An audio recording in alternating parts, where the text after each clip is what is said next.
पढ़ने जा रहे हैं उसका नाम है मैनेजमेंट इंफॉर्मेशन सिस्टम। इसको MIS भी बोलते हैं। MIS का स्टैंड पर यही है जो मैंने अभी आपको बताया, मैनेजमेंट इंफॉर्मेशन सिस्टम। अब इसके क्रेडिटर्स के बारे में बात करते हैं। What is creditors?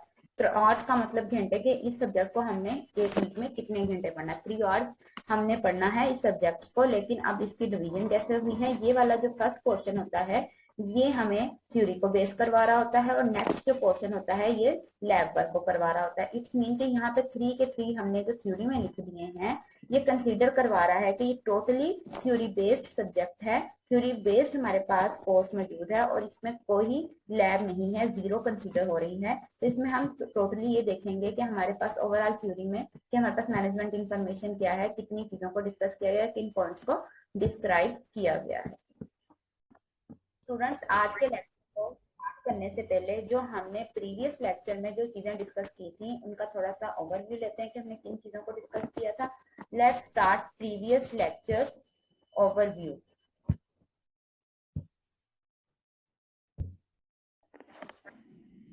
हम इसके बेनिफिट्स को देखते हैं कि हमारे पास इलेक्ट्रॉनिकल कॉमर्स के कौन कौन से बेनिफिट्स आते हैं।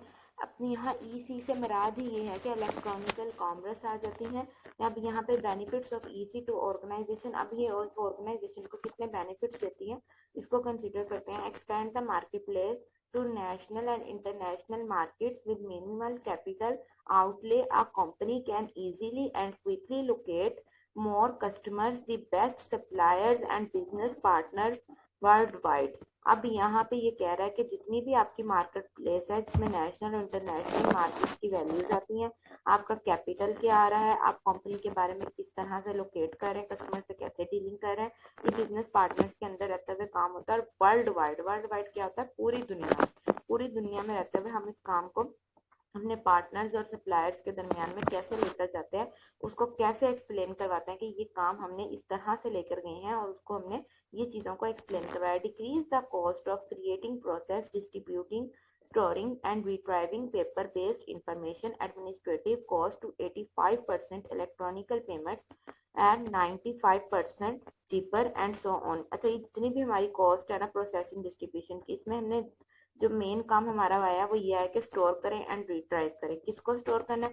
पहले तो हमने यहाँ पे ना क्रिएट, प्रोसेसिंग, डिस्ट्रीब्यूशन, स्टोरिंग पहले सबसे पहले बनाएंगे, फिर उसके बाद प्रोसेसिंग करेंगे, उस चीज को डिस्ट्रीब्यूट कर देंगे, देन जितना हमने काम किया उसको स्टोर करेंगे। फिर रिट्राइव किया जा सकता है पेपर बेस्ड इंफॉर्मेशन। आपकी पेपर बेस्ड जितनी भी इंफॉर्मेशन बनी है, आपने उसके ऊपर जितना भी काम किया है, क्या आपका वर्क जो भी हुआ है उसके मुताबिक लेके चलती है। एडमिनिस्ट्रेटिव कॉस्ट टू 85%, हाँ जी, एडमिनिस्ट्रेशन की जितनी भी कॉस्ट चली है वो 85% हुई है। इलेक्ट्रॉनिकल पेमेंट हुई है 95% और चिपर एंड सो ऑन की यहाँ पे जितनी भी हमें एडमिनिस्ट्रेटिव यानी कि इसको बनाने के लिए एडमिनिस्ट्रेशन का जो खर्चा लगा वो 85% था, इलेक्ट्रॉनिकल पेमेंट्स का 95%। इसी तरह से ये चिपर सो ऑन है कि इससे सस्ता हमारे पास किस तरह से काम आया।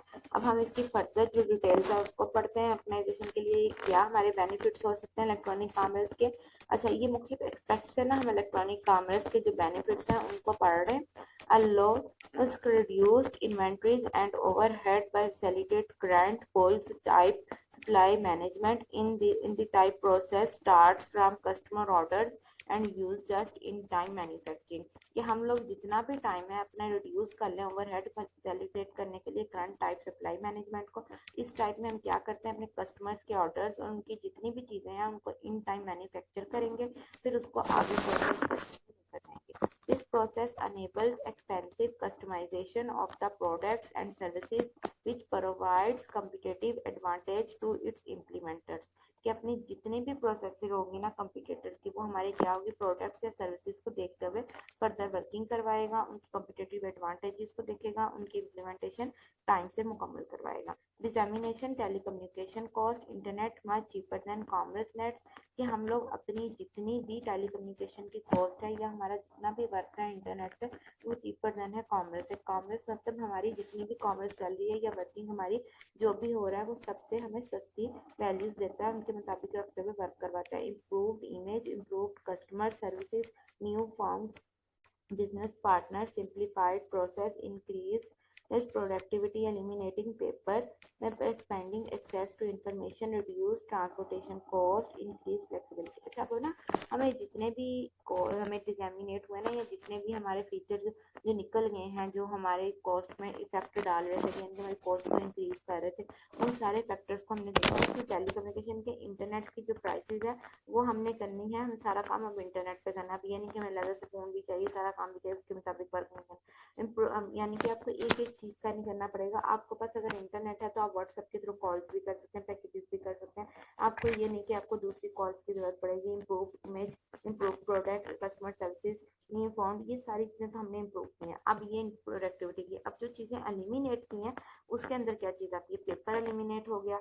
आपने जितनी भी इंफॉर्मेशन थी कि आपने एक्सेस करनी है उस इंफॉर्मेशन को पेपर वर्क के थ्रू करते थे, लाइक आप न्यूज पेपर कर रहे हैं या कोई पेपर पब्लिश करवा रहे हैं, उसके थ्रू रिड्यूस ट्रांसपोर्टेशन कॉस्ट आ जाती है कि हमारा पेपर ट्रांसपोर्टेशन अगर एक जगह से दूसरी जगह जाना था वेटिंग करने के लिए, ऑर्गेनाइजेशन को अपना माल सप्लाई करना था, तो उसकी जितनी भी ट्रांसपोर्टेशन कॉस्ट है उससे हमारा इफेक्ट पड़ा, इंक्रीज किया। फ्लेक्सिबिलिटी की, हमारी फ्लेक्सिबिलिटी क्या थी, हमने किस हवाले से चीज़ों को आगे मूव करवाया, हमने अपनी चीज़ों को कैसे देखा, किस हवाले से लेकर गए, इसको हम लोग कहते हैं। नेक्स्ट हमारे पास है, अब जो बेनिफिट दे रहा है वो कस्टमर्स को दे रहा है, यानी कि जिनको हम कंज्यूमर्स का नाम भी देते हैं। Enable customers to shop or do other transactions 24 hours a day all year around from almost any location। अच्छा, ये हमारे जो कस्टमर्स है ना, उनको ये एक फैसिलिटी देता है कि आप लोग कोई भी जो काम है ना उसको ऑर्डर कर सकें या उनकी ट्रांजैक्शन कर सकें 24 आवर डे के। एक दिन में रहते थे, आप किसी भी जगह पे उसकी ट्रांजैक्शन कर सकते हैं, उसकी 24 आवर डे आप लोग वर्क कर सकते हैं। All year around from almost any location, कि आप उसकी लोकेशन में रहते हुए किस तरह से आप वर्क कर रहे हैं, चीज़ को कैसे देख रहे हैं, वर्किंग को कैसे लेके जा रहे हैं। Provide customers with more choices, आप अपने कस्टमर्स को बहुत सी चॉइसेस देते हैं कि वो, अच्छा ये 24 आवर्स का जो ना, पहले इस बात को क्लियर करते हैं कि 24 आवर्स अ डे के मतलब एक दिन के अंदर आपने कोई भी अगर पेमेंट करनी है ना, आपका बैंकिंग टाइम जो है वो 5 घंटा है, लेकिन आप 24 आवर्स अ डे एक दिन में रहते थे, आप इजीली पेमेंट कर सकते हैं। आपके लिए ये चीज़ नहीं है कि आपने जो है किसी 5 बजे के दौरान में ही करनी है, तो आप एक दिन को खत्म होने में जितना भी टाइम है, यानी कि हमारे पास 24 आवर्स के अंदर रहता है, तो आप इसकी पेमेंट दे सकते हैं। Provide customers with more choices, आपने कस्टमर्स को बहुत सी चॉइसेस देनी है जिसमें वो क्या कर सकते हैं, सिलेक्ट कर सकते हैं प्रोडक्ट्स को, वेंडर्स की चॉइसेस को देखेंगे। बहुत से हमारे पास वेंडर्स हैं, इनके कस्टमर्स के पास बहुत सी चॉइसेस हैं जिनको देखते हुए या जिनकी शॉप से वो इजीली बहुत से प्रोडक्ट्स को जो है वो कर सकते हैं, ट्रस्ट कर सकते हैं। Frequently provides customers with less expensive products and services by allowing them to show in many places and conduct quick comparison. इसमें हमारे पास जितनी भी जो है कस्टमर वो क्या करते हैं, लेस एक्सपेंसिव प्रोडक्ट देते हैं और सर्विसेज, यानी कि हमारे एक कस्टमर जो हो गया ना, वो एक कस्टमर को इस वाले से प्रोडक्ट दे रहा है, अगर 10% के, दूसरा जो होगा वो 7% के वाले से देगा।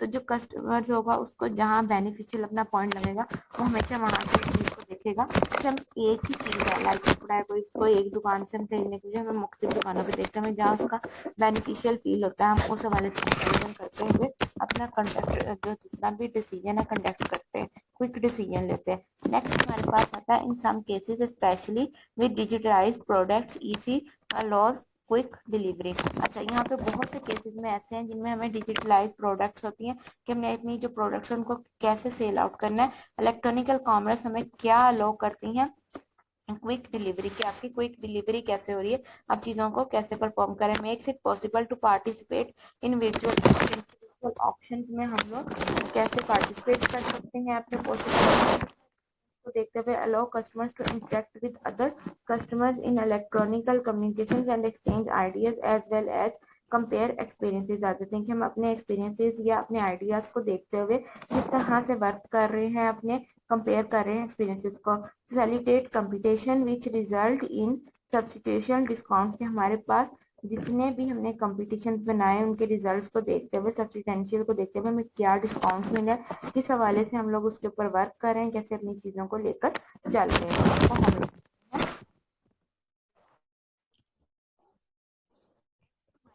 ये benefits of EC to society.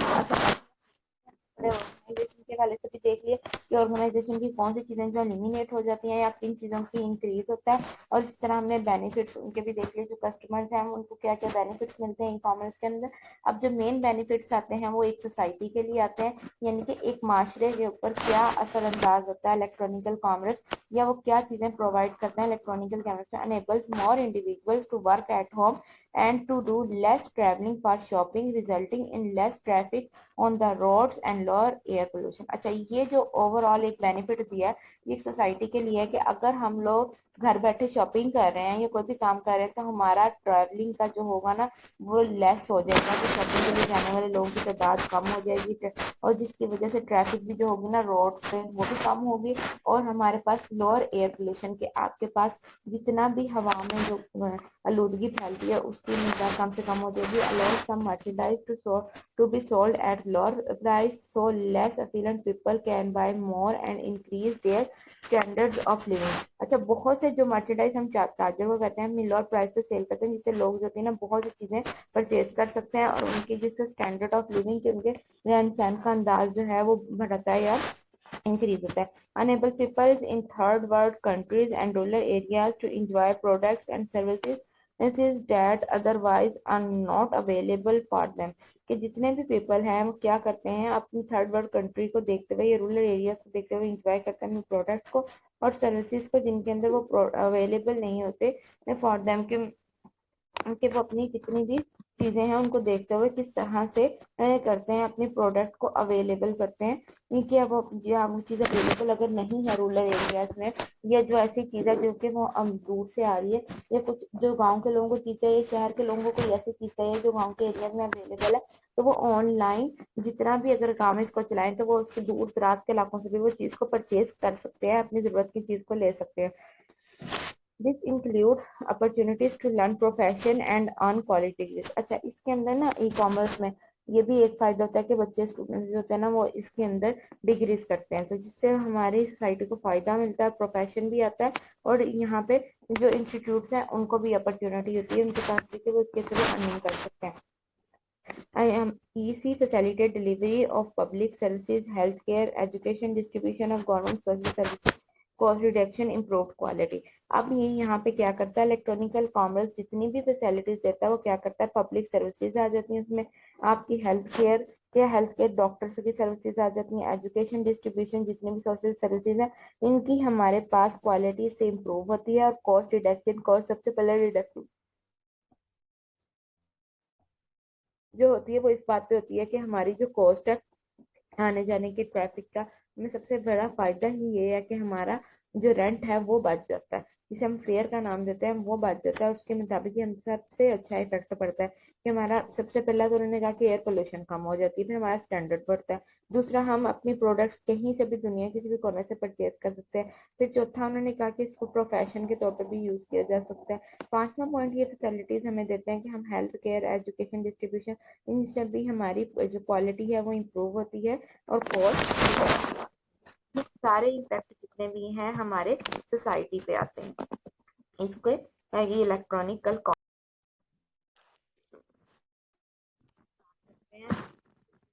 होती हैं कि आपने उस लिमिटेशन में रहते हुए, उस लिमिट में रहते हुए उस काम को करना होता है, उन प्रॉब्लम्स को सॉल्व आउट करना होता है।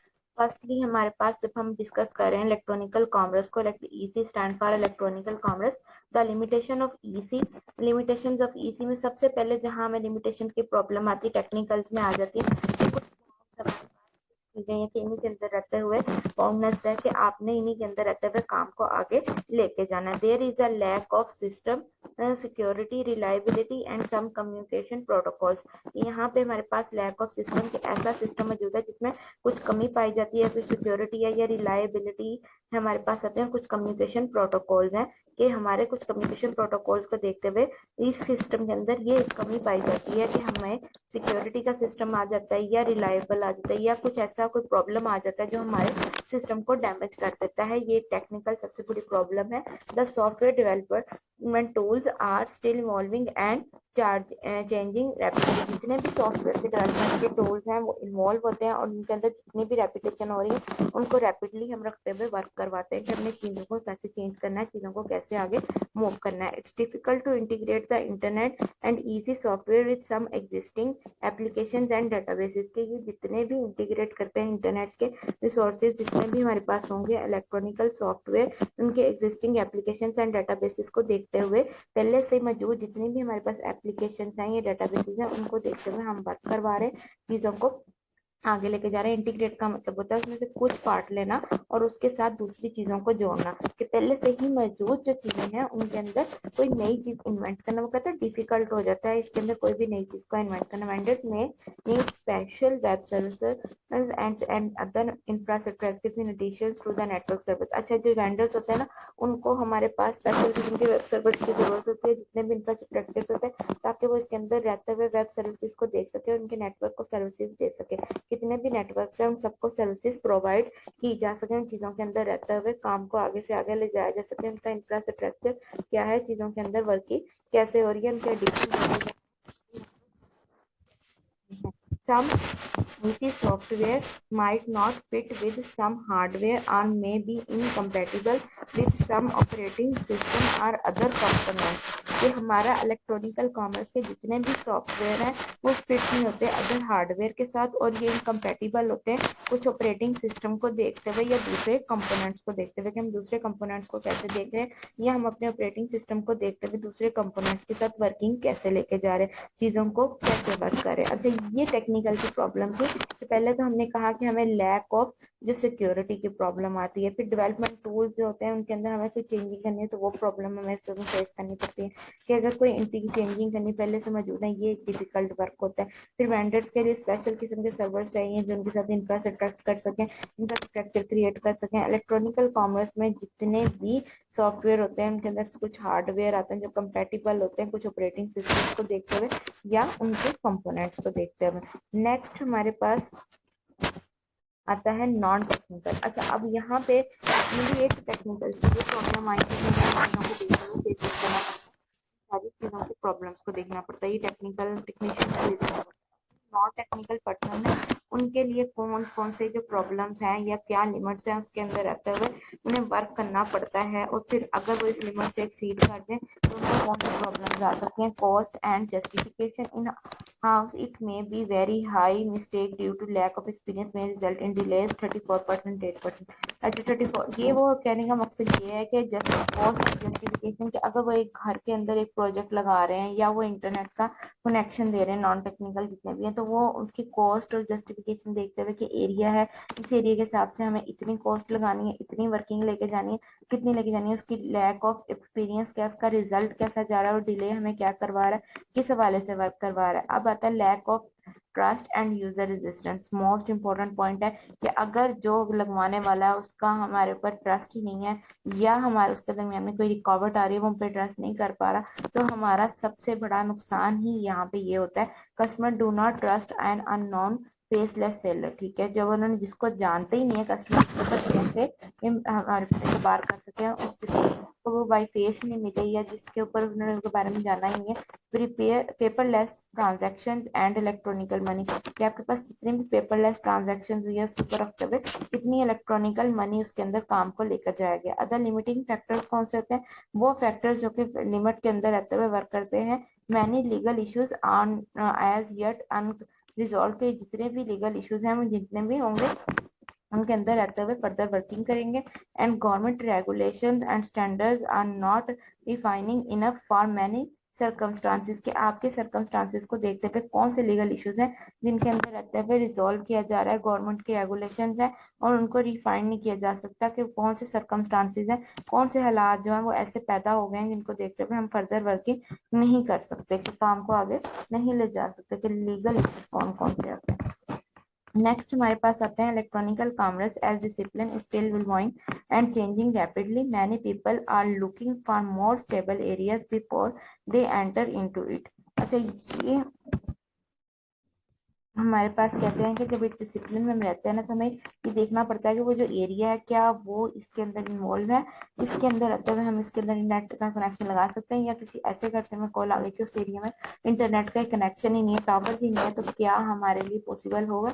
पॉसिबल तो है, लेकिन हमें खर्चा ज्यादा आएगा, जिसकी वजह से हमें उस कस्टमर से ज्यादा चार्ज करना पड़ता है, तो कस्टमर का ट्रस्ट हम पे खत्म होता है। There are not enough sport services clearance centre for easy transaction tax centre etc.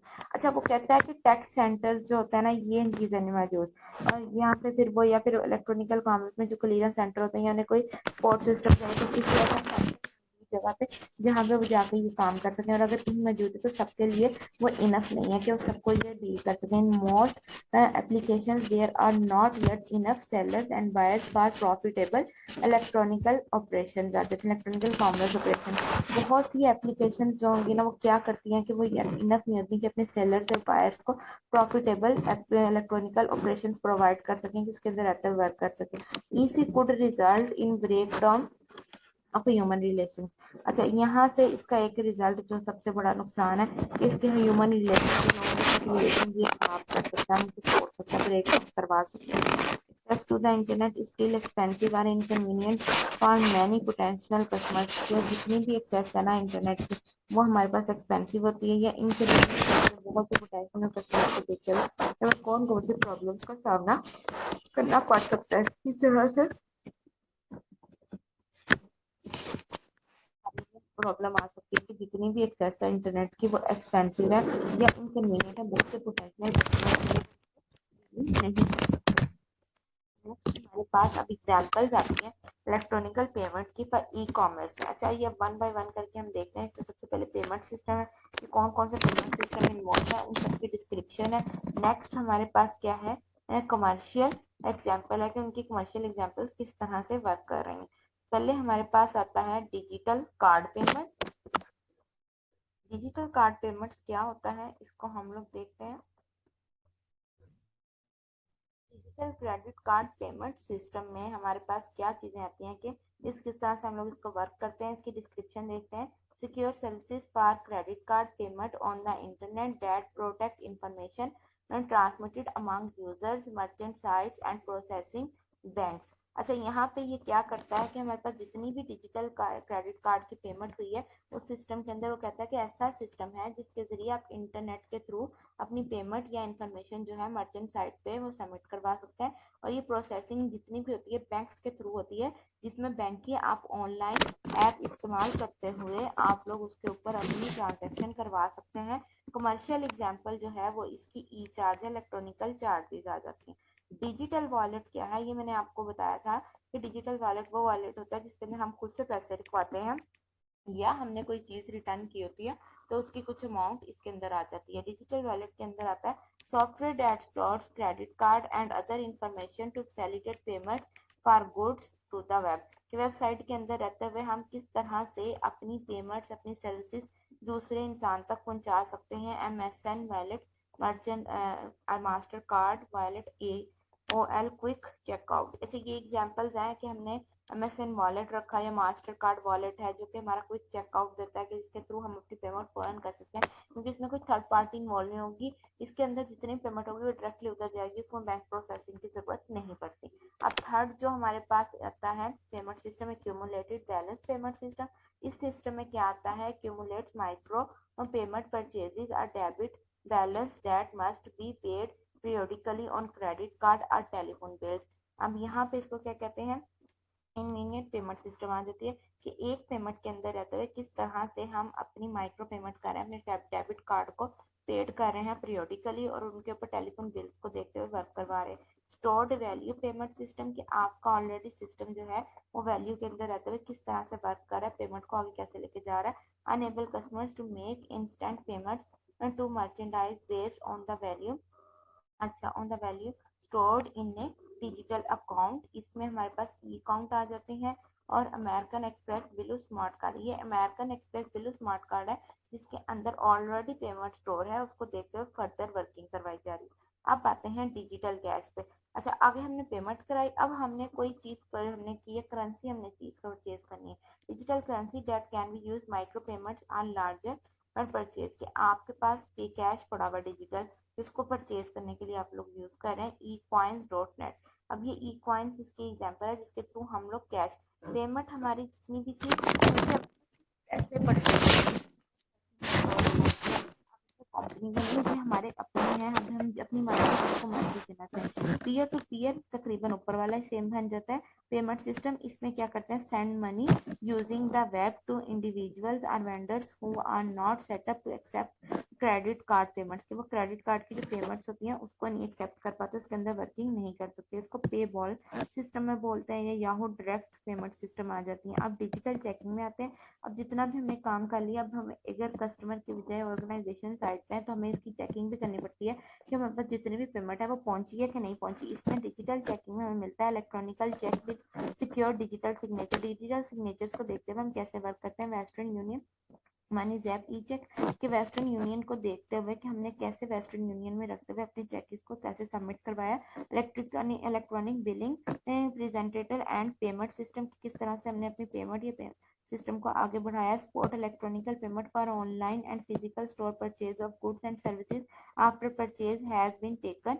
Check free Yahoo bill pay MSN bill pay की ये फर्दर वर्किंग को देखते हुए हमने किस तरह से बिलिंग से पेमेंट या पेमेंट सिस्टम किस तरह से आगे चलाया। Payment for online and physical store में जितने भी परचेज हैं या सर्विसेज हैं वो आगे दी जा रही हैं अपनी परचेज को टेकन प्लेस करने के बाद। कि अपनी परचेज एक जगह से दूसरी जगह ले जाने के बाद हम लोग किस तरह से अपनी पेमेंट पे करें। ये याहू बिल पे और MSN बिल पे इसका नाम है जो कि फर्दर वर्किंग में लेकर जाया जाता है।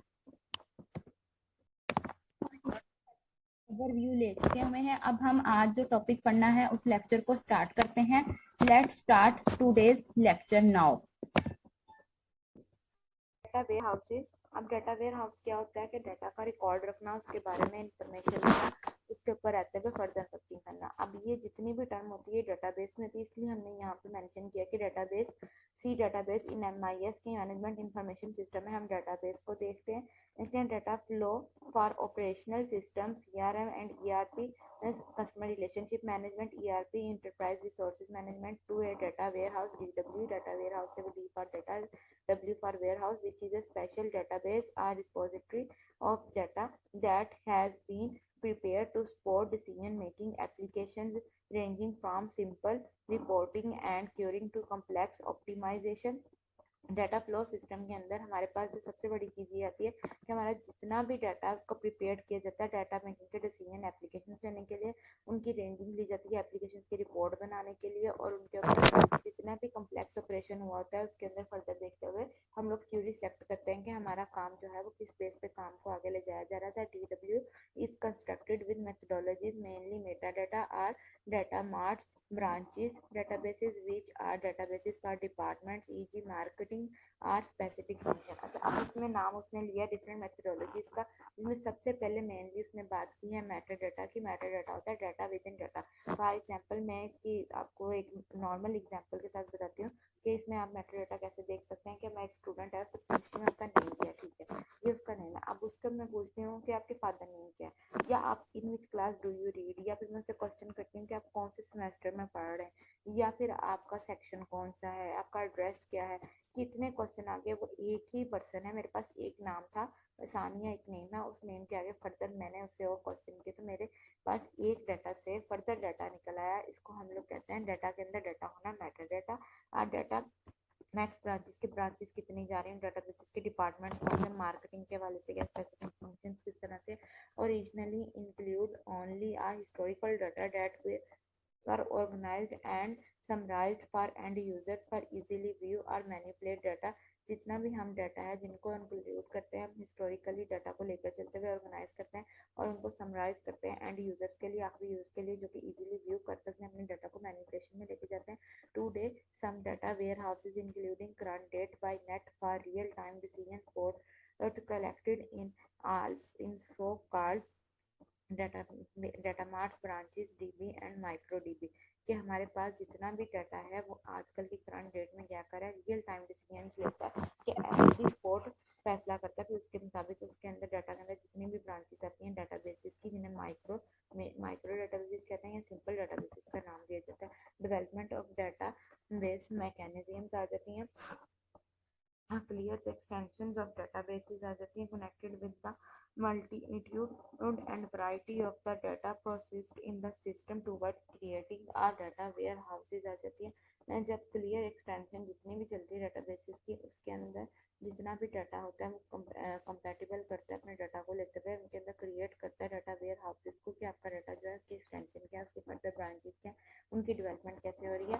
Basically data warehouse is an extended cooperative database with the mechanism of data extension from heterogeneous external, और जितना भी हेट्रोजीनियस यानी कि एक जैसा, होमोजीनियस का मतलब होता है, जैसे हेट्रोजीनियस का मतलब होता है डिफरेंट पार्ट्स में लेता हुआ कि डाटा के sources and the solutions part their processing into common database, कि एक ही डाटाबेस के अंदर रहते हुए जितने भी सोर्सेज हैं उनका सोल्यूशन निकालना, उनके ऊपर एनालिसिस करना, जो कि सूटेबल एनालिसिस होते हैं, फिर उनके ऊपर डिसीजन लेना, फिर उनको जो कि सपोर्ट करना है इंडस्ट्री सेंसर के लिए। जितना मैकेनिज्म है ये हमारा एनालिसिस टूल्स के लिए हेल्पफुल होता है। वो कहता है कि एक ही डाटाबेस के अंदर रहते हुए आप एक डाटाबेस के साथ पहले उनकी डीलिंग करते हैं, उनके सोल्यूशन निकालते हैं, फिर उनके अंदर एनालिसिस को देखते हुए फर्दर वर्किंग करते हैं, उनकी डोमेन फाइंड करते हैं, फिर उनका मैकेनिज्म देखते हैं, फिर उनका कोऑपरेशन करते हैं, एनालिटिक्स टूल्स के साथ आ जाते हैं। The main task of the database apart from the standard reporting and defining reports and ad hoc queries from the user are statistical analysis, interactive analytical processing, data mining, as well as to a limited extent business modeling।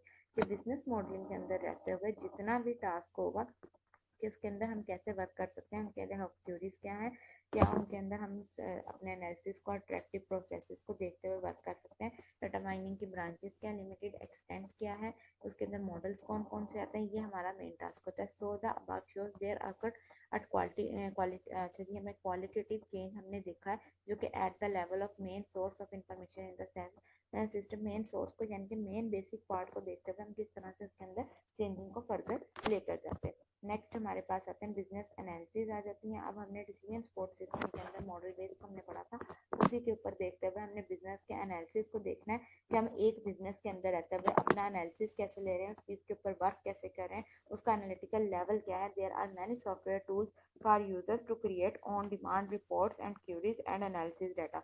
ठीक है, हमने analysis करने के लिए data को use किया कि अपने क्यूरीज या डिमांड को रखते हुए किस तरह से वो एनालिसिस ले सकते हैं। User could analysis different dimensions of data and trend, business user easily identify performance trends by using trends analysis and graphic tools. There are three groups of categories। अच्छा जी, कि वो क्या करते हैं कि अपने ग्रुप ऑफ कैटेगरीज को देखते हैं, उनका ट्रेंड्स एनालिसिस को देखते हैं, जिस तरह से वो काम को वर्क कर रहे हैं। इनके लिए उसने कहा कि या तो वो ट्रेंड एनालिसिस को देखेंगे या ग्राफिक टूल्स को देखेंगे। इसकी थ्री कैटेगरीज हैं। कौन कौन सी कैटेगरीज हैं?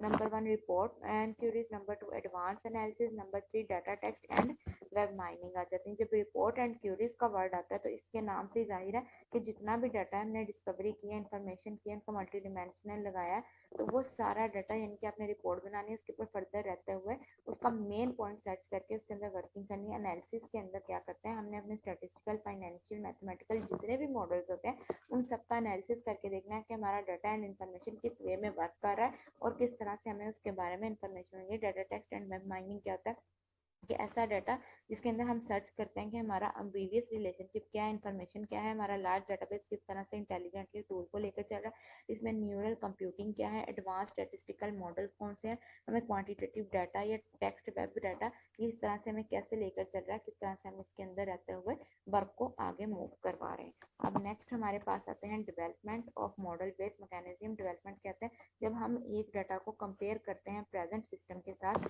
प्रीवियस वन के साथ, यानी कि प्रेजेंट सिस्टम जो पहले से मौजूद सिस्टम है उसने कंपेयर करना है अपने प्रीवियस सिस्टम के साथ। वो क्या करेगा, उसका मॉडल जो देखेगा, उसके क्लासेस को देखेगा, उन सिस्टम्स को देखते हुए आगे लेके चलते हैं। बिजनेस एनालिसिस में तमाम टूल्स आते हैं जिनके अंदर एप्लीकेशन आते हैं जो कि ब्रॉडली डिफाइन करती हैं हमारी कॉर्पोरेट बिजनेस परफॉर्मेंस को, जिनके अंदर टूल्स एंड एप्लीकेशन जो होती हैं बिजनेस परफॉर्मेंस को देखते हुए उनको हम डिस्टिंग्विश करते हैं, उनके फर्दर डिसीजंस को आगे लेते हैं, जिनमें यूनिवर्सल एनालिटिक टूल्स आ जाते हैं। यूनिवर्सली हमने चीज़ को कैसे लेके जाना है, एनालिसिस कैसे करना है, tools use for the analysis of septal data stored in the septal information system. की इंफॉर्मेशन सिस्टम के अंदर रहते हुए हमारा जो एक पार्ट है इसके अंदर डाटा कैसे वर्क कर रहा है, उसका डाटा कैसे रखा जा रहा है, उसकी इंफॉर्मेशन कहाँ से लेके जा रही है। एनालिसिस इंफॉर्मेशन में हमने स्पेसिफिक एरिया देखना है जिसके अंदर फाइनेंशियल मैनेजमेंट है, स्ट्रेटेजी मैनेजमेंट है, कैसा है ह्यूमन में जब भी आते तभी एम्प्लॉयज वगैरह आ जाते हैं, हमारा स्ट्रेटेजी कैसे चल रही है, सप्लाई चेन मैनेजमेंट क्या चल रहा है, किस तरह से हम लोग इसके अंदर रहते हैं। इंटरनेशन एंड डिवाइसेस आ जाते हैं कि फाइनल कंपोनेंट जितना भी होता है बिजनेस इंटेलिजेंस पीआई स्टैंड का बिजनेस इंटेलिजेंस किसके ऊपर बेस करता है, मेथोडोलॉजीज के ऊपर, जिसमें फ्रेमवर्क आता है जो हम डिफाइन करते हैं, इम्प्लीमेंट करते हैं, मैनेजिंग करते हैं, इंटरप्राइज करते हैं, तमाम किसके साथ लिंक करते हैं।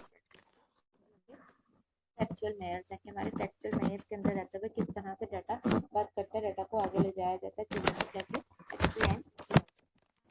हमारे पास आता है user interface, dashboard and other information broadcasting tools के हमारे पास डैशबोर्ड में किस तरह से काम हम आगे लेके जाते हैं, जितनी भी हमारे इंफॉर्मेशन टूल्स हैं जिनके साथ हम यूजर के साथ डीलिंग कर सकते हैं, इनमें हमारे पास प्रेजेंट करते हैं ग्राफ, चार्ट्स, टेबल्स जो कि परफॉर्मेंसेस को शो करते हैं, और डिजायर्ड लेवल मैट्रिसेस का जो फर्स्ट ग्लांस होता है कि हमारे पास क्या हमारा डिजिटल कॉकटेल क्या चल रहा है, हमारे पास उनके पास कॉर्पोरेट पोर्ट्रेट्स क्या विजुअल विजुअलाइजेशन टूल जिनके जरिए हम डाटा को देख सकते हैं, उनका व्यू कर सकते हैं कौन से टूल्स जा रहे हैं। अब हमारे आते हैं नॉलेज डिस्कवरी इन डेटाबेस केडीडी। अच्छा, ये डाटा माइनिंग हो जाता है तो नॉलेज डिस्कवरी टूल क्या है जिसके जरिए हम इंफॉर्मेशन को एक्सट्रैक्ट कर सकते हैं, हम देख सकते हैं कि हमारी जो वॉल्यूम ऑफ डाटा है वो क्या है, डॉक्यूमेंट्स किस तरह से चल रहे हैं, हमारा एक्सट्रैक्शन लेवल क्या है, हमारे पास डाटा को एक्सप्लोर करने का या उनका पैटर्न कैसे बन रहा है। फिर उसके बाद हम देखेंगे तमाम एक्टिविटीज जितनी भी ऑटोमेटिकली हमें अलाउ करती हैं अपने डिस्कवरी करने में, प्रोग्रामर्स को आगे काम को ले जाने में। Data often are deeply buried within very large database के हम लोग एक ही डेटाबेस के अंदर रहते हुए वर्क करते हैं, होल वेयर हाउसेस को देखते हैं, डॉक्यूमेंट्स को देखते हैं, उनके अंदर नॉलेज के अंदर फर्दर वर्किंग करते हैं कि कितना कंटेन कर रहा है डाटा, इन्फॉर्मेशन या नॉलेज गैदर कर सकते हैं बहुत सारे ईयर्स में। डाटा माइनिंग क्या है, वो प्रोसेस जिसके अंदर हम अपने डाटा को यानी कि माइनिंग का मतलब है खोजना, और ये प्रोसेस के अंदर रहते हैं।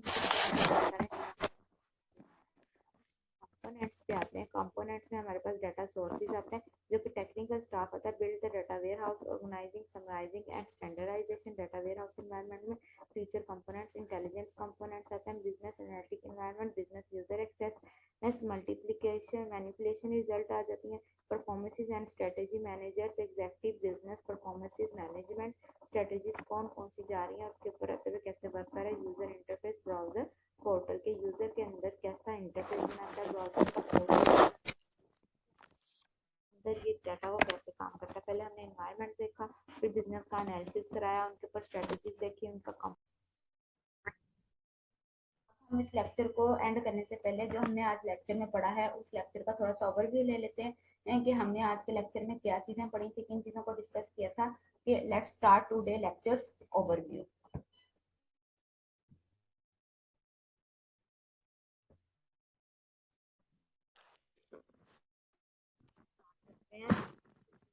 होती हैं कि आपने उस लिमिटेशन में रहते हुए, उस लिमिट में रहते हुए उस काम को करना होता है, उन प्रॉब्लम्स को सॉल्व आउट करना होता है। फर्स्टली हमारे पास जब हम डिस्कस कर रहे हैं इलेक्ट्रॉनिकल कॉमर्स को, EC stand for electronical commerce, the limitation of EC. Limitations of EC में सबसे पहले जहां हमें लिमिटेशन की प्रॉब्लम आती है, टेक्निकल्स में आ जाती है, चीजें ये कि इन्हीं के अंदर रहते हुए बाउंडनेस है कि आपने इन्हीं के अंदर रहते हुए काम को आगे लेके जाना है। There is a lack of system security, reliability and some communication protocols. यहाँ पे हमारे पास लैक ऑफ सिस्टम के ऐसा सिस्टम मौजूद है जिसमें कुछ कमी पाई जाती है, कुछ सिक्योरिटी है या रिलायबिलिटी हमारे पास आते हैं, कुछ कम्युनिकेशन प्रोटोकॉल्स हैं कि हमारे कुछ कम्युनिकेशन प्रोटोकॉल्स को देखते हुए इस सिस्टम के अंदर ये कमी पाई जाती है कि हमें सिक्योरिटी का सिस्टम आ जाता है या रिलायबल आ जाता है या कुछ ऐसा कोई प्रॉब्लम आ जाता है जो हमारे सिस्टम को डैमेज कर देता है। ये टेक्निकल सबसे बड़ी प्रॉब्लम है। The software development tools are still evolving and changing rapidly. जितने भी सॉफ्टवेयर के डेवलपमेंट के टूल्स हैं वो इन्वॉल्व होते हैं और उनके अंदर जितनी भी रेपिटेशन हो रही है उनको रैपिडली हम रखते हुए वर्क करवाते हैं कि हमने चीज़ों को कैसे चेंज करना है, चीज़ों को कैसे आगे मूव करना है। It's difficult to integrate the internet and easy software with some existing applications and databases के ये जितने भी इंटीग्रेट करते हैं इंटरनेट के रिसोर्सेज जितने भी हमारे पास होंगे इलेक्ट्रॉनिकल सॉफ्टवेयर, उनके एग्जिस्टिंग एप्लीकेशंस एंड डेटाबेसेस को देखते हुए पहले से मौजूद जितनी भी हमारे पास एप्लीकेशंस हैं या डेटाबेसेस हैं उनको देखते हुए हम वर्क करवा रहे हैं, चीज़ों को आगे लेके जा रहे हैं। इंटीग्रेट का मतलब होता है उसमें से कुछ पार्ट लेना और उसके साथ दूसरी चीजों को जोड़ना, कि पहले से ही मौजूद जो चीजें हैं उनके अंदर कोई नई चीज इन्वेंट करना, वो कहते हैं डिफिकल्ट हो जाता है इसके अंदर कोई भी नई चीज को इन्वेंट करना। Vendors may need special web services and other infrastructure in addition to the network service. अच्छा, जो वेंडर्स होते हैं ना, उनको हमारे पास स्पेशल किस्म के वेब सर्विस की जरूरत होती है, जितने भी इंफ्रास्ट्रक्चर होते हैं, ताकि वो इसके अंदर रहते हुए वेब सर्विसेज को देख सके, उनके नेटवर्क को सर्विसेज दे सके। कितने भी नेटवर्क है उन सबको सर्विसेज प्रोवाइड की जा सके, उन चीजों के अंदर रहते हुए काम को आगे से आगे ले जाया जा सके। उनका इंफ्रास्ट्रक्चर क्या है, चीजों के अंदर वर्किंग कैसे हो रही है, उनके addition. Some PC software might not fit with some hardware or may be incompatible with some operating system or other components। कि हमारा इलेक्ट्रॉनिकल कॉमर्स के जितने भी सॉफ्टवेयर हैं वो फिट नहीं होते अदर हार्डवेयर के साथ, और ये इनकम्पेटिबल होते हैं कुछ ऑपरेटिंग सिस्टम को देखते हुए या दूसरे कंपोनेंट्स को देखते हुए। कि हम दूसरे कंपोनेंट्स को कैसे देख रहे हैं, या हम अपने ऑपरेटिंग सिस्टम को देखते हुए दूसरे कंपोनेंट्स के साथ वर्किंग कैसे लेके जा रहे हैं, चीजों को कैसे वर्क करें। अच्छा, ये टेक्निकल की प्रॉब्लम थी। तो पहले तो हमने कहा कि हमें लैक ऑफ जो सिक्योरिटी की प्रॉब्लम आती है, फिर डेवलपमेंट टूल्स जो होते हैं उनके अंदर हमें कोई चेंजिंग करनी है तो वो प्रॉब्लम हमें फेस करनी पड़ती है, कि अगर कोई चेंजिंग करनी पहले से मौजूद है, ये एक डिफिकल्ट वर्क होता है। फिर वेंडर्स के लिए स्पेशल किस्म के सर्वर चाहिए जो उनके साथ इंफ्रास्ट्रक्चर कर सकें, इंफ्रास्ट्रक्चर क्रिएट कर सकें। इलेक्ट्रॉनिकल कॉमर्स में जितने भी सॉफ्टवेयर होते हैं उनके अंदर कुछ हार्डवेयर आते हैं जो कंपेटिबल होते हैं कुछ ऑपरेटिंग सिस्टम को देखते हुए या उनके कंपोनेंट्स को देखते हुए। नेक्स्ट हमारे पास आता है नॉन टेक्निकल। अच्छा, अब यहाँ पे मुझे एक टेक्निकल से प्रॉब्लम आई थी, सारी चीजों की प्रॉब्लम्स को देखना पड़ता है, ये टेक्निकल टेक्नीशियन को देखना पड़ता है। नॉन टेक्निकल पर्सन है उनके लिए कौन कौन से जो प्रॉब्लम्स हैं या क्या लिमिट्स हैं उसके अंदर रहते हुए उन्हें वर्क करना पड़ता है, और फिर अगर वो इस लिमिट से एक्सीड कर दें तो उन्हें कौन सी प्रॉब्लम्स आ सकती हैं। Cost and justification in house it may be very high mistake due to lack of experience may result in delays 34%, 8%। अच्छा, 34, ये वो कहने का मकसद ये है कि कॉस्ट जस्टिफिकेशन, कि अगर वो एक घर के अंदर एक प्रोजेक्ट लगा रहे हैं या वो इंटरनेट का कनेक्शन दे रहे हैं, नॉन टेक्निकल जितने भी हैं, तो वो उसकी कॉस्ट और जस्टिफिकेशन देखते हुए कि एरिया है, इस एरिया के हिसाब से हमें इतनी कॉस्ट लगानी है, इतनी वर्किंग लेके जानी है, कितनी लेके जानी है, उसकी लैक ऑफ एक्सपीरियंस क्या, उसका रिजल्ट कैसा जा रहा है, और डिले हमें क्या करवा रहा है, किस हवाले से वर्क करवा रहा है। अब आता है lack of trust and user resistance. Most important point है कि अगर जो लगवाने वाला है उसका हमारे ऊपर ट्रस्ट ही नहीं है, या हमारे उसके दरमियान में कोई रुकावट आ रही है, वो हम पे ट्रस्ट नहीं कर पा रहा, तो हमारा सबसे बड़ा नुकसान ही यहाँ पे ये होता है। Customer do not trust and unknown faceless seller. ठीक है, जब उन्होंने जिसको जानते ही नहीं है कस्टमर कैसे हमारे पे बार कर सके, जिसको वो बाई फेस नहीं मिले या जिसके ऊपर उन्होंने उनके बारे में जाना ही नहीं है। Prepare paperless transaction and electronical money, कि आपके पास जितने भी पेपरलेस ट्रांजेक्शन हुई है उसके ऊपर रखते हुए कितनी इलेक्ट्रॉनिकल मनी उसके अंदर काम को लेकर जाया गया। अदर लिमिटिंग फैक्टर्स कौन से होते हैं, वो फैक्टर्स जो कि लिमिट के अंदर रहते हुए वर्क करते हैं। Many legal issues on as yet unresolved, के जितने भी लीगल इश्यूज हैं वो जितने भी होंगे उनके अंदर रहते हुए फर्दर वर्किंग करेंगे। And government regulation and standards are not refining enough for many circumstances, के आपके सर्कमस्टांसिस को देखते हुए कौन से लीगल इश्यूज हैं जिनके अंदर रहते हुए रिजॉल्व किया जा रहा है, गवर्नमेंट के रेगुलेशंस हैं और उनको रिफाइन नहीं किया जा सकता, कि कौन से सर्कमस्टांसिस हैं, कौन से हालात जो हैं वो ऐसे पैदा हो गए हैं जिनको देखते हुए हम फर्दर वर्किंग नहीं कर सकते, कि काम को आगे नहीं ले जा सकते, कि लीगल इश्यूज कौन कौन से आते हैं। नेक्स्ट हमारे पास आते हैं electronical commerce as discipline still evolving and changing rapidly. Many people are looking for more stable areas before they enter into it. अच्छा, ये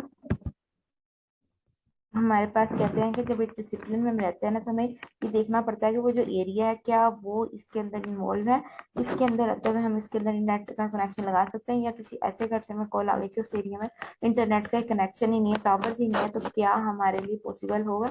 पॉसिबल तो है लेकिन हमें खर्चा ज्यादा आएगा, जिसकी वजह से हमें उस कस्टमर से ज्यादा चार्ज करना पड़ता है, तो कस्टमर का ट्रस्ट हम पे खत्म होता है।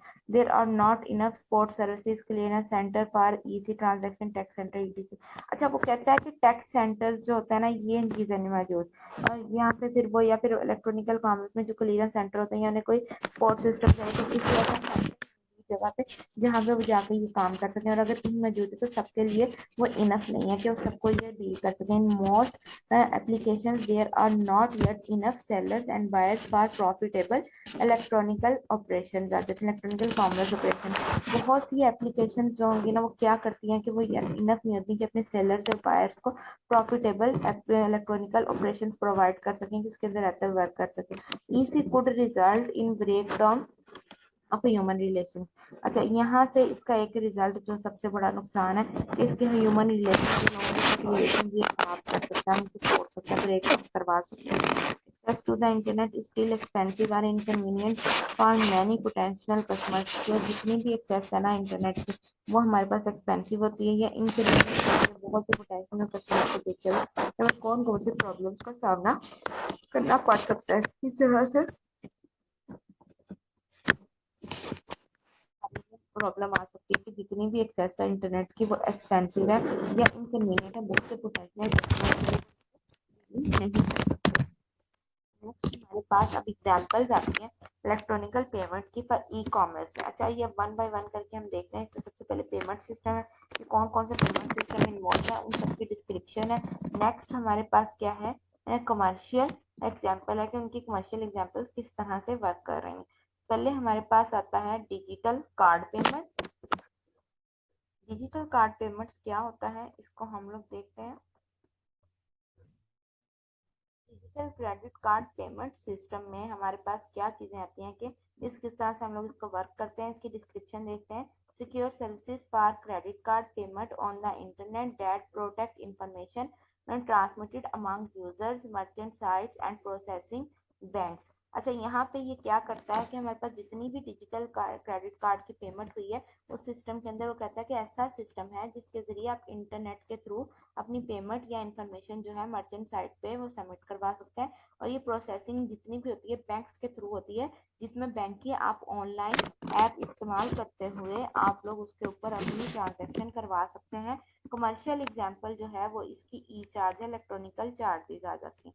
डिजिटल वॉलेट क्या है, ये मैंने आपको बताया था कि डिजिटल वॉलेट वो वॉलेट होता है जिसके अंदर हम खुद से पैसे रखवाते हैं या हमने कोई चीज रिटर्न की होती है तो उसकी कुछ अमाउंट इसके अंदर आ जाती है। डिजिटल वॉलेट के अंदर आता है software that stores credit card and other information to facilitate payment for goods through the web. कि वेबसाइट के अंदर रहते हुए हम किस तरह से अपनी पेमेंट्स अपनी सर्विसेज दूसरे इंसान तक पहुंचा सकते हैं। MSN wallet, merchant master card wallet, AOL quick checkout. ऐसे ये एग्जांपल्स हैं कि हमने MSN वॉलेट रखा या मास्टर कार्ड वॉलेट है जो कि हमारा क्विक चेकआउट देता है कि जिसके थ्रू हम अपनी पेमेंट फौरन कर सकते हैं, क्योंकि इसमें कोई थर्ड पार्टी इन्वॉल्व नहीं होगी। इसके अंदर जितनी पेमेंट होगी वो डायरेक्टली उतर जाएगी, इसमें बैंक प्रोसेसिंग की जरूरत नहीं पड़ती। अब थर्ड जो हमारे पास आता है पेमेंट सिस्टम है क्यूमुलेटेड बैलेंस पेमेंट सिस्टम। इस सिस्टम में क्या आता है, cumulates micro payment purchases are debit balance that must be paid periodically on credit card or telephone bills। अब यहाँ पे इसको क्या कहते हैं, इनमीडिएट पेमेंट सिस्टम आ जाती है कि एक पेमेंट के अंदर रहते हुए किस तरह से हम अपनी माइक्रो पेमेंट कर रहे हैं, अपने डेबिट कार्ड को पेड कर रहे हैं पीरियोडिकली और उनके ऊपर टेलीफोन बिल्स को देखते हुए वर्क करवा रहे हैं। स्टोर्ड वैल्यू पेमेंट सिस्टम कि आपका ऑलरेडी सिस्टम जो है वो वैल्यू के अंदर रहते हुए किस तरह से वर्क कर रहा है, पेमेंट को आगे कैसे लेके जा रहा है। Enable customers to make instant payment to merchandise based on the value. अच्छा, on the value stored in a digital account. इसमें हमारे पास ई अकाउंट आ जाते हैं और American Express Blue smart card. ये American Express Blue smart card है जिसके अंदर ऑलरेडी पेमेंट स्टोर है, उसको देखते हुए फर्दर वर्किंग करवाई जा रही है। अब आते हैं डिजिटल कैश पे। अच्छा, आगे हमने पेमेंट कराई, अब हमने कोई चीज पर हमने की है करेंसी, हमने चीज को परचेज करनी है। Digital currency date can be use micro payments on larger purchase कि आपके पास पे कैश पड़ा हुआ डिजिटल इसको परचेज करने के लिए आप लोग यूज कर रहे हैं ecoins.net। अब ये ecoins इसकी एग्जांपल है जिसके थ्रू हम लोग कैश पेमेंट हमारी जितनी भी थी ऐसे पड़ते कंपनी में नहीं, ये हमारे अपने हैं, हम अपनी मर्जी को मर्जी देना चाहें। पीयर टू पीयर तकरीबन ऊपर वाला सेम बन जाता है पेमेंट सिस्टम, इसमें क्या करते हैं, send money using the web to individuals और vendors who are not set up to accept credit card payments, कि वो क्रेडिट कार्ड की जो पेमेंट्स होती हैं उसको नहीं एक्सेप्ट कर पाते, उसके अंदर वर्किंग नहीं कर सकते, इसको पे बॉल सिस्टम में बोलते हैं, या याहू डायरेक्ट पेमेंट सिस्टम आ जाती हैं। अब डिजिटल चेकिंग में आते हैं। अब जितना भी हमने काम कर लिया, अब हम अगर कस्टमर की बजाय ऑर्गेनाइजेशन साइड पे है तो हमें इसकी चेकिंग भी करनी पड़ती है कि हमारे पास जितनी भी पेमेंट है वो पहुंची है कि नहीं पहुंची। इसमें डिजिटल चेकिंग में हमें मिलता है electronical check with secure digital signature. Digital signatures को देखते हुए हम कैसे वर्क करते हैं, Western Union money zap e check के वेस्टर्न यूनियन को देखते हुए कि हमने कैसे वेस्टर्न यूनियन में रखते हुए अपनी चेक को कैसे सबमिट करवाया। Electronic billing presenter and payment system, किस तरह से हमने अपनी पेमेंट या सिस्टम को आगे बढ़ाया। Support electronical payment for online and physical store purchase of goods and services after purchase has been taken. Check free Yahoo bill pay MSN bill pay, की ये फर्दर वर्किंग को देखते हुए हमने किस तरह से बिलिंग से पेमेंट या पेमेंट सिस्टम किस तरह से आगे चलाया। Payment for online and physical store में जितने भी परचेज हैं या सर्विसेज हैं वो आगे दी जा रही हैं अपनी परचेज को टेकन प्लेस करने के बाद, कि अपनी परचेज एक जगह से दूसरी जगह ले जाने के बाद हम लोग किस तरह से अपनी पेमेंट पे करें। ये याहू बिल पे और MSN बिल पे इसका नाम है, जो कि फर्दर वर्किंग में लेकर जाया जाता है। वेयर हाउसेस, अब डाटा वेयर हाउस क्या होता है कि डाटा का रिकॉर्ड रखना, उसके बारे में इंफॉर्मेशन लेना, उसके ऊपर रहते हुए फर्दर वर्किंग करना। अब ये जितनी भी टर्म होती है डेटाबेस में थी, इसलिए हमने यहाँ पे मेंशन किया कि डेटाबेस डेटाबेस इन MIS की मैनेजमेंट इंफॉर्मेशन सिस्टम है। हम डेटाबेस को देखते हैं, data flow for operational system CRM and ERP, customer relationship management ERP, enterprise resources management to a data warehouse DW, data warehouse से D for data, W for warehouse, which is a special database or repository of data that has been prepared to support decision making applications ranging from simple reporting and querying to complex optimization।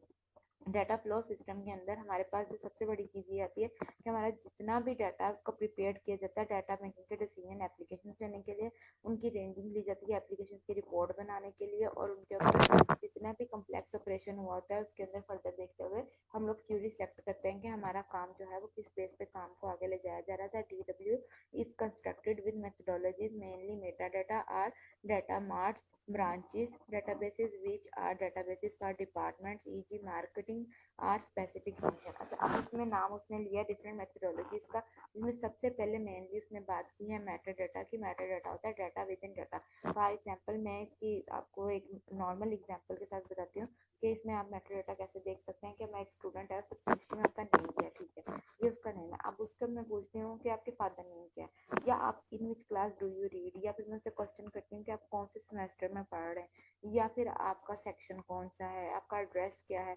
कितने question आ गए, वो एक ही person है, मेरे पास एक नाम था सानिया, एक नेम है, उस नेम के आगे फर्दर मैंने उससे वो क्वेश्चन किए तो मेरे पास एक डाटा से फर्दर डाटा निकल आया। इसको हम लोग कहते हैं डाटा के अंदर डाटा होना Meta data.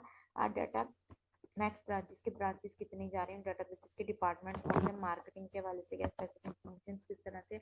Originally include only are historical data that were organized and summarized for end users for easily view or manipulate data। जितना भी हम डाटा है जिनको इंक्लूड करते हैं, हम हिस्टोरिकली डाटा को लेकर चलते हुए ऑर्गेनाइज करते हैं और उनको समराइज करते हैं एंड यूजर्स के लिए, आखिरी यूज के लिए, जो कि इजीली व्यू कर सकते हैं, अपने डाटा को मैनिपुलेशन में लेके जाते हैं। Today some data warehouses including current date by net for real time decision support collected in so called data mart branches DB and micro DB, कि हमारे पास जितना भी डाटा है वो आजकल की करंट डेट में क्या कर रहा है, रियल टाइम डिसीजन लेता है कि एवरी स्पॉट फैसला करता है, फिर उसके मुताबिक उसके अंदर डाटा के अंदर जितनी भी ब्रांचेस आती हैं डाटाबेसेस की, जिन्हें माइक्रो डाटाबेसेस कहते हैं या सिंपल डाटाबेसेस का नाम दिया जाता है। Development of data base mechanisms आ जाती हैं, clear extensions of databases are connected with the multitude and variety of the data processed in the system towards creating a data warehouses आ जाती है। जब क्लियर एक्सटेंशन जितनी भी चलती है डेटाबेसेस की, उसके अंदर जितना भी डाटा होता है वो कंपैटिबल करता है अपने डाटा को लेते हुए, उनके अंदर क्रिएट करता है डाटा वेयर हाउसेज को कि आपका डाटा जो है उसकी एक्सटेंशन क्या है, उसके फर्दर ब्रांचेस क्या है, उनकी डेवलपमेंट कैसे हो रही है। Basically data warehouse is an expanded cooperative database with the mechanism of data extension from heterogeneous external and जितना भी heterogeneous यानी कि एक जैसा, homogeneous का मतलब होता है, जैसे हेट्रोजीनियस का मतलब होता है डिफरेंट पार्ट्स में लेता हुआ कि डाटा के sources and the solutions part their processing into common database, कि एक ही डेटाबेस के अंदर रहते हुए जितने भी सोर्सेज हैं उनका सोल्यूशन निकालना, उनके ऊपर एनालिसिस करना जो कि सूटेबल एनालिसिस होते हैं, फिर उनके ऊपर डिसीजन लेना, फिर उनको जो कि सपोर्ट करना है इंडस्ट्री सेंसर के लिए जितना मैकेनिज्म है, ये हमारा एनालिसिस टूल्स के लिए हेल्पफुल होता है। तो कहता है कि एक ही डेटाबेस के अंदर रहता है तो आप एक डेटाबेस के साथ पहले उनकी डीलिंग करते हैं, उनके सोल्यूशन निकालते हैं, फिर उनके अंदर एनालिसिस को देखते हुए फर्दर वर्किंग करते हैं, उनकी डोमेन फाइंड करते हैं, फिर उनका मैकेनिज्म देखते हैं, फिर उनका कोऑपरेशन करते हैं, एनालिटिक्स टूल्स के साथ आ जाते हैं। The main task of the database apart from the standard reporting and defining reports and ad hoc queries from the user are statistical analysis, interactive analytical processing, data mining as well as to a limited extent business modeling। कि business modelling के अंदर रहते हुए जितना भी task होगा कि उसके अंदर हम कैसे वर्क कर सकते हैं, उनके अंदर क्यूरीज क्या है, क्या उनके अंदर हम अपने एनालिसिस को अट्रैक्टिव प्रोसेसेस को देखते हुए वर्क कर सकते हैं, डाटा माइनिंग की ब्रांचेस क्या, लिमिटेड एक्सटेंट क्या है, उसके अंदर मॉडल्स कौन कौन से आते हैं, ये हमारा मेन टास्क होता है। So the above shows there occurred at quality हमें क्वालिटेटिव चेंज हमने देखा है जो कि at the level of main source of information in the sense system, main source को यानी कि मेन बेसिक पार्ट को देखते हुए हम किस तरह से उसके अंदर चेंजिंग को फर्दर लेकर जाते हैं। नेक्स्ट हमारे पास आते हैं बिजनेस एनालिसिस आ जाती हैं। अब हमने डिसीजन सपोर्ट सिस्टम के अंदर मॉडल बेस को हमने पढ़ा था, उसी के ऊपर देखते हुए हमने बिजनेस के एनालिसिस को देखना है कि हम एक बिजनेस के अंदर रहते हुए अपना एनालिसिस कैसे ले रहे हैं, उस चीज़ के ऊपर वर्क कैसे कर रहे हैं, उसका एनालिटिकल लेवल क्या है। There are many software tools for users to create on demand reports and queries and analysis data. ठीक है, हमने एनालिसिस करने के लिए डाटा को यूज़ किया कि अपने क्यूरीज या डिमांड को रखते हुए किस तरह से वो एनालिसिस ले सकते हैं। User could analysis different dimensions of data and trend, business user easily identify performances trends by using trends analysis and graphic tools। there are three groups of categories। अच्छा जी, कि वो क्या करते हैं कि अपने ग्रुप ऑफ कैटेगरीज को देखते हैं, उनका ट्रेंड्स एनालिसिस को देखते हैं, किस तरह से वो काम को वर्क कर रहे हैं। इनके लिए उसने कहा कि या तो वो ट्रेंड एनालिसिस को देखेंगे या ग्राफिक टूल्स को देखेंगे। इसकी थ्री कैटेगरीज हैं। कौन कौन सी कैटेगरीज हैं? Number 1 report and queries, number 2 advance analysis, number 3 data text and web mining आ जाती है। जब रिपोर्ट एंड क्यूरीज का वर्ड आता है तो इसके नाम से जाहिर है कि जितना भी डाटा हमने डिस्कवरी किया, इन्फॉर्मेशन किया, उनको मल्टी डिमेंशनल लगाया, तो वो सारा डाटा यानी कि आपने रिपोर्ट बनानी है, उसके ऊपर फर्दर रहते हुए उसका मेन पॉइंट सर्च करके उसके अंदर वर्किंग करनी है। एनालिसिस के अंदर क्या करते हैं, हमने अपने स्टैटिस्टिकल, फाइनेंशियल, मैथमेटिकल जितने भी मॉडल्स होते हैं उन सबका एनालिसिस करके देखना है कि हमारा डाटा एंड इन्फॉर्मेशन किस वे में वर्क कर रहा है और किस तरह से हमें उसके बारे में इन्फॉर्मेशन मिलेगी। Data text and web mining क्या होता है कि ऐसा डाटा जिसके अंदर हम सर्च करते हैं कि हमारा अम्बिवियस रिलेशनशिप क्या है, इन्फॉर्मेशन क्या है, हमारा लार्ज डाटाबेस किस तरह से इंटेलिजेंटली टूल को लेकर चल रहा है, इसमें न्यूरल कंप्यूटिंग क्या है, एडवांस स्टैटिस्टिकल मॉडल कौन से हैं, हमें क्वांटिटेटिव डाटा या टेक्स्ट वेब डाटा इस तरह से हमें कैसे लेकर चल रहा है, किस तरह से हम इसके अंदर रहते हुए वर्क को आगे मूव करवा रहे हैं। अब नेक्स्ट हमारे पास आते हैं development of model based mechanism. Development कहते हैं जब हम एक डाटा को कंपेयर करते हैं प्रेजेंट सिस्टम के साथ, प्रीवियस वन के साथ, यानी कि प्रेजेंट सिस्टम जो पहले से मौजूद सिस्टम है उसने कंपेयर करना है अपने प्रीवियस सिस्टम के साथ। वो क्या करेगा, उसका मॉडल जो देखेगा उसके क्लासेस को देखेगा, उन सिस्टम्स को देखते हुए आगे लेके चलते हैं। बिजनेस एनालिसिस में तमाम टूल्स आते हैं जिनके अंदर एप्लीकेशन आते हैं जो कि ब्रॉडली डिफाइन करती हैं हमारी कॉर्पोरेट बिजनेस परफॉर्मेंस को, जिनके अंदर टूल्स एंड एप्लीकेशन जो होती हैं बिजनेस परफॉर्मेंस को देखते हुए उनको हम डिस्टिंग्विश करते हैं, उनके फर्दर डिसीजंस को आगे लेते हैं, जिनमें यूनिवर्सल एनालिटिक टूल्स आ जाते हैं। यूनिवर्सली हमने चीज़ को कैसे लेके जाना है, एनालिसिस कैसे करना है, tools use for the analysis of septal data stored in the septal information system. के इंफॉर्मेशन सिस्टम के अंदर रहते हुए हमारा जो एक पार्ट है इसके अंदर डाटा कैसे वर्क कर रहा है, उसका डाटा कैसे रखा जा रहा है, उसकी इंफॉर्मेशन कहाँ से लेके जा रही है। एनालिसिस इंफॉर्मेशन में हमने स्पेसिफिक एरिया देखना है जिसके अंदर फाइनेंशियल मैनेजमेंट है, स्ट्रेटेजी मैनेजमेंट है, कैसा है, ह्यूमन में जब भी आते हैं तभी एम्प्लॉयज वगैरह आ जाते हैं। हमारा स्ट्रेटेजी कैसे चल रही है, सप्लाई चेन मैनेजमेंट क्या चल रहा है, किस तरह से हम लोग इसके अंदर रहते हैं। इंटर एंड टाइटल्स आ जाते हैं कि फाइनल कंपोनेंट जितना भी होता है business intelligence, pi stands for business intelligence, किसके ऊपर बेस करता है, मेथोडोलॉजीज के ऊपर, जिसमें फ्रेमवर्क आता है जो हम डिफाइन करते हैं, इम्प्लीमेंट करते हैं, मैनेजिंग करते हैं, इंटरप्राइज करते हैं, तमाम किसके साथ लिंक करते हैं, फैक्चुअल मेयर्स हैं कि हमारे फैक्चुअल मेयर्स के अंदर रहते हुए किस तरह से डाटा वर्क करता है, डाटा को आगे ले जाया जाता है, चीज़ों को कैसे एक्सप्लेन।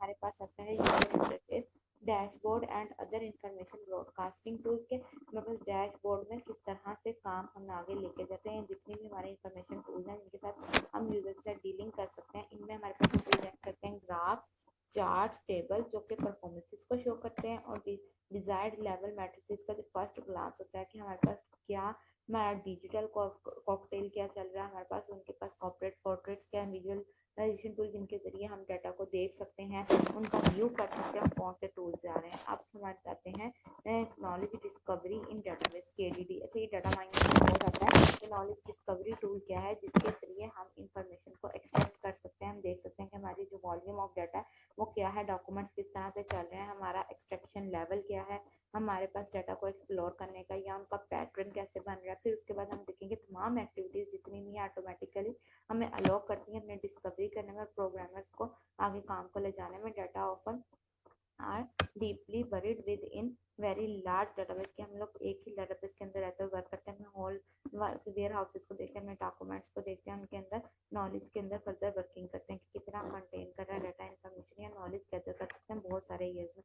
डाटा माइनिंग क्या है, वो प्रोसेस जिसके अंदर हम अपने डाटा को यानी कि माइनिंग का मतलब है वो खोजना, और ये प्रोसेस के अंदर रहता है।